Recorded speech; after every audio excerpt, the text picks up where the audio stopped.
A couple coaching changes in the NHL. The 108th Grey Cup is just days away. And are the Cardinals the best team in the NFL? All that and more. It's Sports QuaranTV.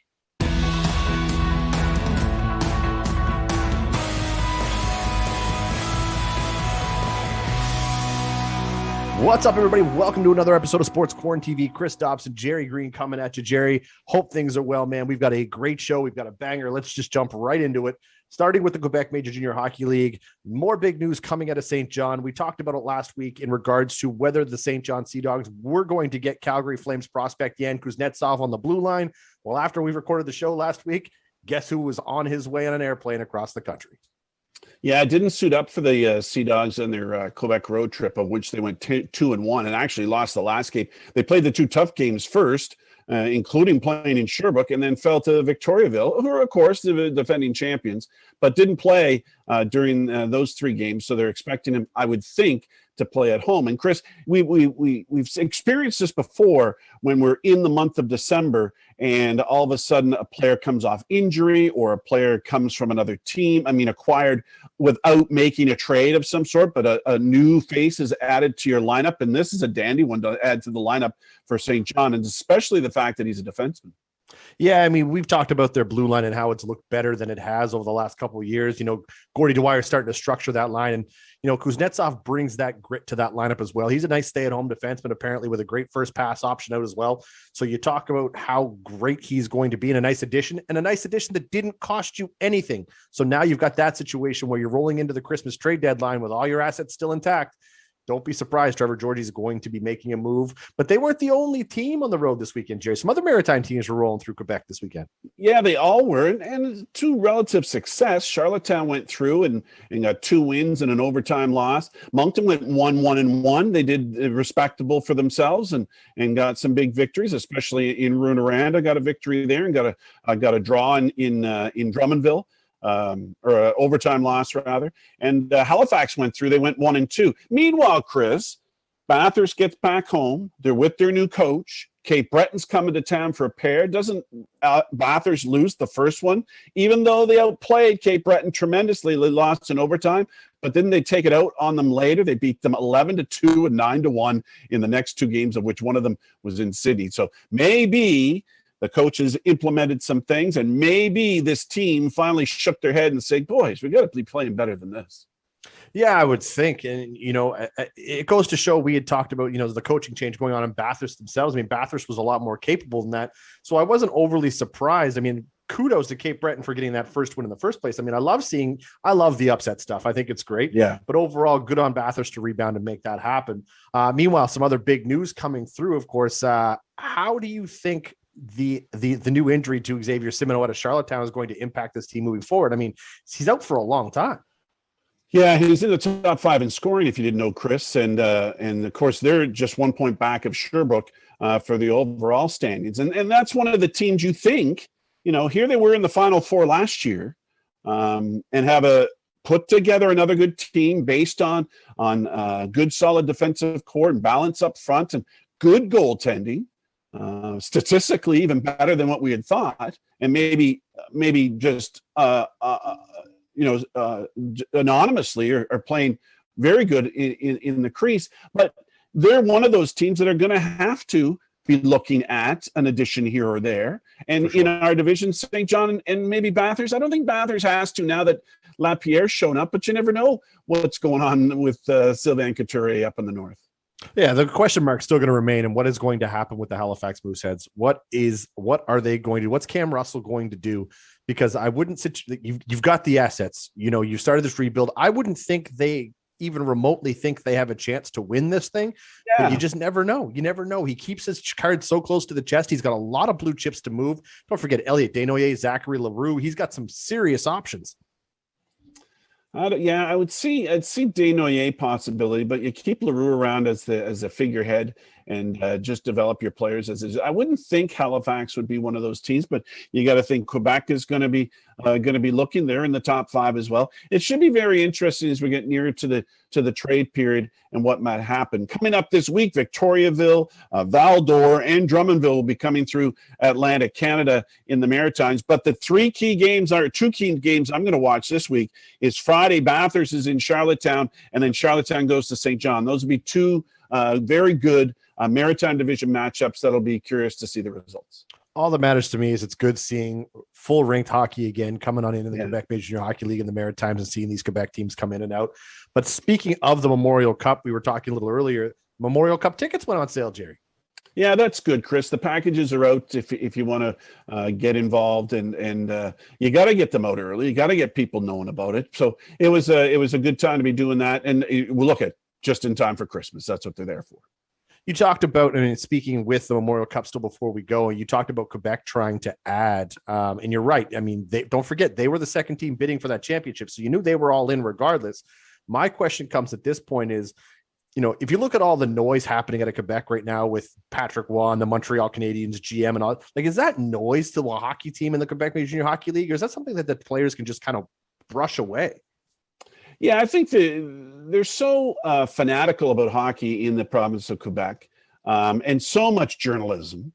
They make that up. Patrick Waugh is not interested in becoming the general manager of the Montreal Canadiens. I don't think the Montreal Canadiens are even interested in having him become their general manager at this point. It's in the Quebec League. He has power with the team he has, and here in the Quebec League, when we talk about who might, Chris, be looking to make trades. I mean, there's only 7 points separating the first place team from the 8th place team. So maybe there's about 8 teams that figure maybe this is our chance to get a shot, because all you have to do is get to the final, right? Because you're going to St. John.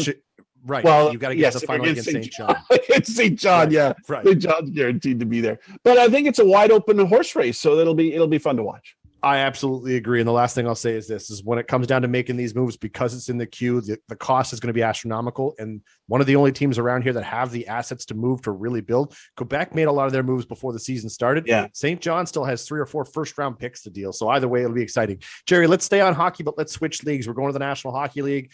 Big coaching change moves happening out of both Vancouver and Philadelphia. That's shocking. I felt sorry for Travis Green. I know Travis Green was trying his best in Vancouver, and they quickly replace him with Bruce Boudreau. And Boudreau, if you remember, was in Minnesota. He was in Anaheim. He was in Washington. Matter of fact, when Bruce Boudreau left Minnesota, John Torchetti was the interim coach before Yeo came in. And then Mike Yeo, interestingly enough, has taken over from Alain Vigneault in Philadelphia. And who did Vigneault take over from, Chris? Dave Haxtell, who's in Seattle. So again, these retreads, it's all about retreads. How much I like that Bathurst didn't use a retread when they hired their coach last week. It's a bunch recycling coaches all over the place. Of course, Chicago got rid of their coach, and they have Derek King. And who else? Did you know Mark Crawford's on the coaching staff in Chicago? Right. Very interesting developments in the world of coaching, but still in the world of coaching, Chris, very impressive. I've loved him since day one. Gerard Gallant behind the bench. He continues to make things happen in New York. They got a 7-game winning streak. They've won 9 of their last 10. I've been very impressed in watching his teams play. Do you know who built that team in New York that's up and coming that Gerard Gallant is coaching for right now? I don't know. The guy who's general manager for the Habs. Jeff Gorton. That's right. Absolutely correct. I knew that's where we were going. One interesting topic to note too, that we were talking about it off camera a little bit, was it's interesting to see that the Canucks don't have a GM in place, but when they brought Bruce Boudreau in, they signed him to a 2-year agreement right off the hop, which is not something you see very often. I thought that was a little different. And we also forget that Joe Quenneville's not coaching anymore either. I mean, there's 4 changes that have been made. Chicago. Joe Quenneville will be back in the National Hockey League at some point. You think? I do think. I think the way it was worded on his departure, he has to go through the same process that like retired NHL players. It basically says he has to come back through, meet a committee. Q's going to be back in the National Hockey League. I can feel it. There were some incidents over the week, Chris, that one warranted a suspension, and we're wondering if the other one's going to have a suspension. I'm talking to Jason Spezza and his hit in Winnipeg after the game kind of got out of hand. and they somehow blame it a little bit of that on the referees. But Jason Spezza, I don't know if he's ever been suspended, Chris. I didn't do that kind of research, but 6 games. Do you think that's harsh? I would suggest, and again, I don't want any Leafs fans sending me hate mail by any way, shape, or form. Because a lot of people are comparing this to the Corey Perry, John Tavares incident, which is not even close to the same thing. But in my personal opinion, but overall, I think it was well warranted. I mean, it was a malicious hit, and now you can tell by the video angles I saw. And again, I don't know what was going through Jason Spezza's mind. You're right; tempers had boiled over. Things were frustrating. I think this is the Department of Player Safety just trying to get like cooler heads prevail and say, guys, a lot of things went on that game that went unnoticed. I mean, I think they got it right, but that's just my personal opinion. I think this is good. What I found shocking was, don't forget, Jason Spezza signed for like a league minimum, like $750,000 for the year. These 6 games are going to cost him $21,000. Yeah, he's been one of the better Leafs too, consistently. For sure. So here you said you didn't know what was going through Spezza's head, even though there was some intent there that he was going to make sure he hit Palak. But here, Pionk, great, thanks you. And he plays for my Jets. Here the other night, Jacob Trouba hits a Chicago player and knocks him unconscious. Right. And we don't know what was going through his head. But in my mind, Chris, the Chicago player, I forget his name, sorry, is very vulnerable and head down, and Trouba does not let up, and Trouba hits him as hard as you could hit in an open ice check just inside the blue line in the Chicago zone, and knocks him cold. And in my mind, I don't know what's going through his mind, but I think there was intent there, and there was no penalty on the play, but we've seen times before where no penalties been called. And there's been a suspension afterwards. What was your opinion? Did you see the hit, and what was your opinion of it? I did see the hit. You were talking about Jahar Kairas, who it was, and when he came on through, I mean, you're right. I do think there was malicious intent, but again, who am I to be sitting in the basement of my house having this conversation? That being said, I think Kaira also he left himself in a vulnerable position. Yes. He had his head down, so it's a tough call, but ultimately it's a hit you can't make like that. I mean, I don't know. Trouba's a big boy too. I know it's hockey, Chris, and I don't want to take hitting out of hockey. Of course not. And I love open ice hits. My problem is I think it's the friggin' equipment. The equipment is like a rock on the shoulder. Anytime your jaw hits the shoulder of anybody in hockey these days, all the way down to midget, the equipment's built to hurt. And and it's not built like when I played. The equipment was built so that when you fell on the ice, you didn't hurt yourself. You were rocking the old Coho wood sticks, weren't right? You? They weren't, and so that on top of it, and the poor lad went down so hard. I don't know. I possibly Trouba could possibly get a suspension. I don't like him very much, and I think there was intent there. Chris, speaking about intent, did you see that Mitch Marner is going to be out for 3 to 4 weeks? And did you see the piece on Twitter of which he was having an argument with Jake Muzzin that maybe Muzzin was the cause of the injury? Is that true, Chris, or is that just scuttlebutt? To me, I don't know. But yes, I did see it. All I would focus on is this. The Leafs are rolling hot right now. Things are going real well in Toronto. Losing Mitch Marner for 3 to 4 weeks is what they're saying. It's a huge loss. It's a massive loss. Now, will the Leafs be fine? Yes, they will be. They'll figure it out. They'll be okay. But ultimately, having that Twitter bickering back and forth, I don't know. I'm not even sure exactly, what's real, what's not real. Right. They were fighting at a practice is what I saw. And it looked like, and he had left the ice shortly after that. Maybe Muzzin was maybe too hard on him in practice. That was the only thing I was referring to. Did you see also, if you want to talk about hits still, Connor McDavid got ejected from a game this week. Do you think that warrants a suspension, or is that just happenstance that he just hit him a little too hard from behind? It wasn't from well away from the boards. I think because it's Connor McDavid, people give him the benefit of the doubt. Now, this isn't the first time we've seen McDavid out of frustration take matters into his own hands. You've seen multiple times where I've seen Connor McDavid skate across center ice and chicken wing Paul Byron at one point too. But again, I look at the National Hockey League and say, okay, the referees aren't protecting your stars like Connor McDavid. Now, in my opinion, A penalty is a penalty. I don't care who it is. I don't care what the results are. It comes back to the suspension thing too. People say, oh, because that guy should be suspended for as long as that guy gets hurt. I'm not having that conversation. But ultimately, what Connor McDavid's doing is he is taking matters into his own hands. He was frustrated. The hit, I think, was borderline. I'm surprised he didn't at least get one game just to send a message, because the NHL player safety is so all over the board when it comes to these things. You talk about, look at Brad Marchand. Brad Marchand took his slew footing suspension. I mean, that happened in a fine. PK Subban is slew-footed a guy at least once a week for the last month, and nothing comes from those. So it's just the inconsistencies. But overall, because it's Connor McDavid, I think the league gives him the benefit of the doubt.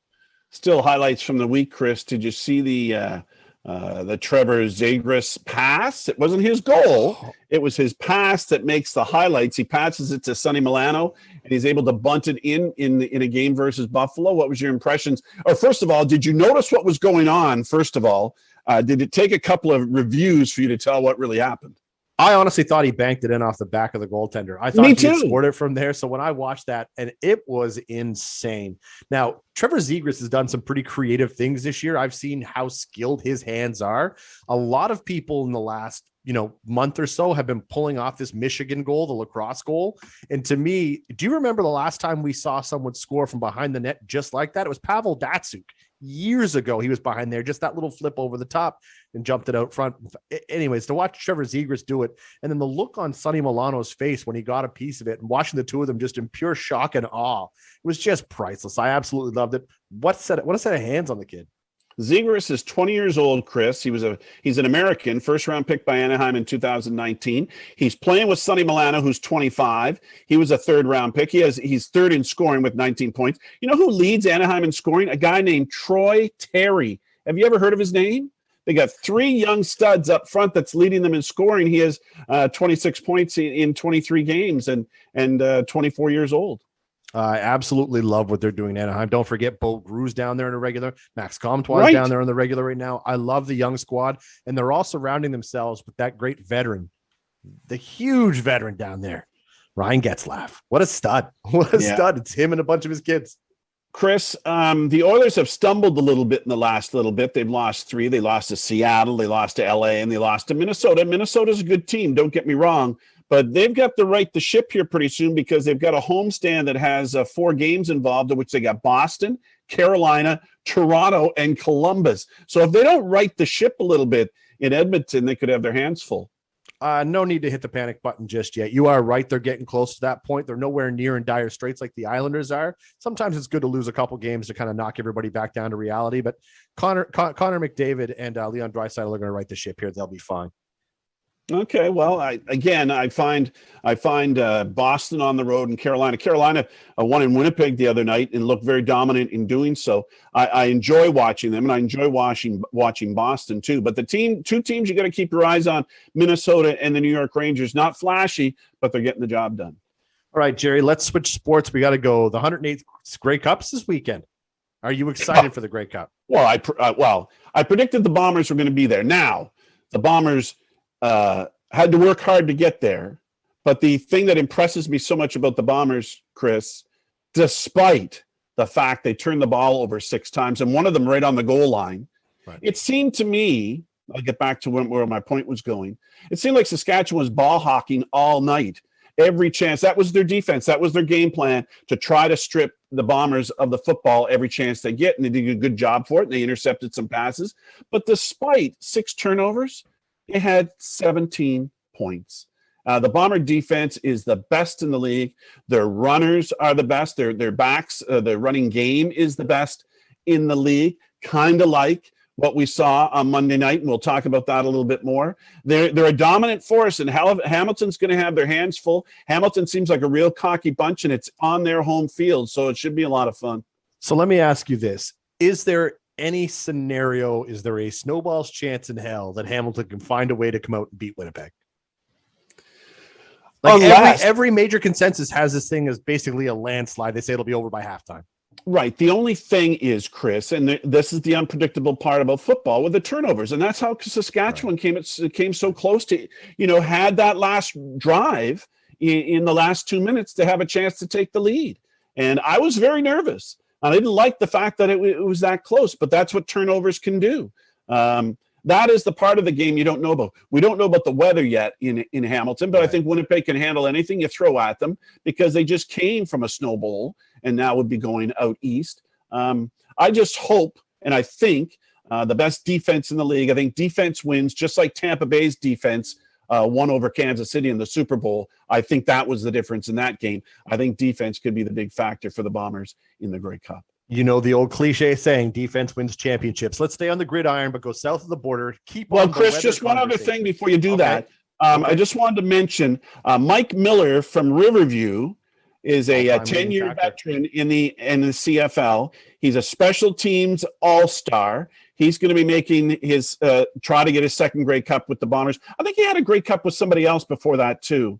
And Moncton's Bailey Feltmate is going to play for Hamilton. He's a first-year linebacker out of Acadia that plays for Hamilton. I just want to get that in. That'll be Mike Miller's third Grey Cup. And you are right, absolutely. If he wins. Yes. If he wins. But that being said, yeah, he's also the all-time leading tackler on special teams in the CFL. Mike's a good guy. I've had him on our old show a couple times. Great, Chris. And one other thing, the Vanier Cup was played last week. Western beat Saskatchewan 27-21. Big salute to Rory Kelly of Moncton, who's the defensive back for the Mustangs, and Gaetan Richard, who's the offensive coordinator. Congratulations on those championships. All right, so let's stay on the gridiron, go south of the border, just keep under the weather topic. You teased the Pats-Bills game. Let's talk about it.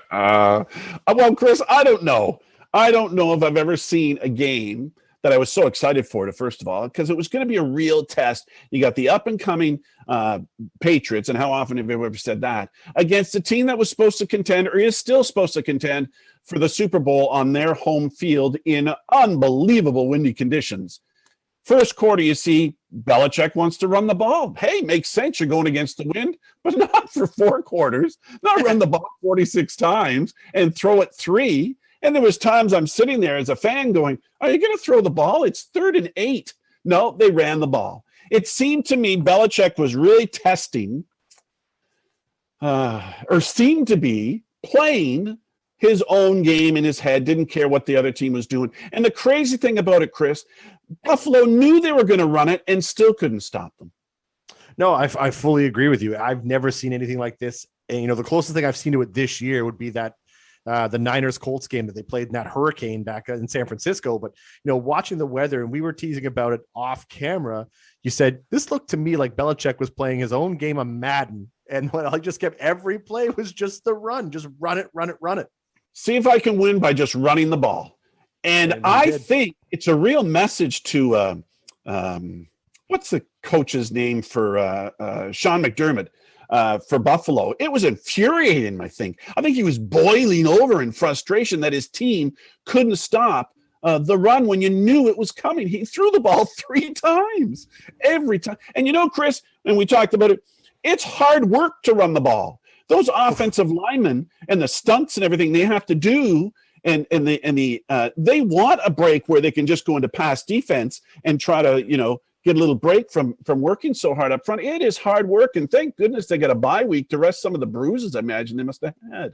It's hard work to run the ball unless you're Jonathan Taylor. Jerry, we've got a minute and a half to go before the wrap. Last NFL question I want to ask you is, out of the teams under 500, are any of them actually surprising? Does anybody shock you for being on that list?